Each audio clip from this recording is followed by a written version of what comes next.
শীতের সফরে আজকে উদ্দেশ্য ছিল উত্তরবঙ্গে শীত দেখার জন্য। তো দেখতে পাচ্ছেন আজকে ট্রেন স্টেশনে আসলাম।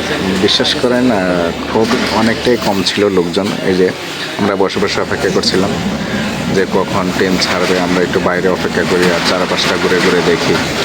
তো দেখতে দেখতে প্রায় অনেকটা সময় পেরিয়ে আমরা অপেক্ষা শেষ করে একটু পরে ট্রেন ছাড়ার সময় যখন হয়ে গেল, তখন হয়তো বা আমরা আস্তে আস্তে করে কাছাকাছি চলতে শুরু করলাম। তো এখানে বেশ কিছুক্ষণেই আমরা ঘোরাঘুরি করেছি, যেহেতু আমরা একটু আগে চলে আসছি, সেই জন্য একটু ঘোরাঘুরি শেষ করে আমরা প্রায় ট্রেন ছাড়ার কাছাকাছি মুহূর্তটা আমরা ভেবেছিলাম যে কাছাকাছি সময় গিয়ে উঠবো। তারপরেই দেখেন উঠলাম ট্রেনে। বিশ্বাস করেন এত পরিমাণ লোক ট্রেনের মধ্যে, মানে জায়গা কোথায় যেন সিট পড়ছে আমার খুঁজে পাওয়াটাই আমার মনে হয় মুশকিল। তবুও ধাক্কাধাক্কি করে হয়তো বা যেতে হবে, কারণ হচ্ছে এত পরিমাণ লোক পড়ছে ট্রেনের মধ্যে।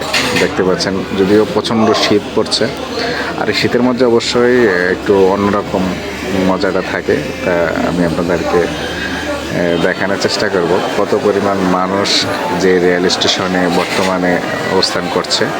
আর এত মানুষ সবগুলোই কিন্তু সবাই কিন্তু যাওয়ার অপেক্ষা, কখন ট্রেন আসবে, কখন কার সিটে কে বসবে। সব কিছু মিলিয়ে আসলে যতটা ভোগান্তি হচ্ছে, তারপরেও ততটাই আসলে মজা হচ্ছে। আর সব কিছু মিলিয়ে আজকের আনন্দটা আমার মনে হচ্ছে একটু ভিন্ন রকম, কারণ যেমন মানুষ তেমন মজা। আর ট্রেনে ওঠার পর এই একটা দৃশ্য দেখে আমার কাছে খুবই একটু কেমন জানি লেগে উঠলো। আমি আসলে নিজে বুঝতে পারতেছি না, এটা আসলে পুরোপুরি আমি দেখাতে পারিনি, সরি।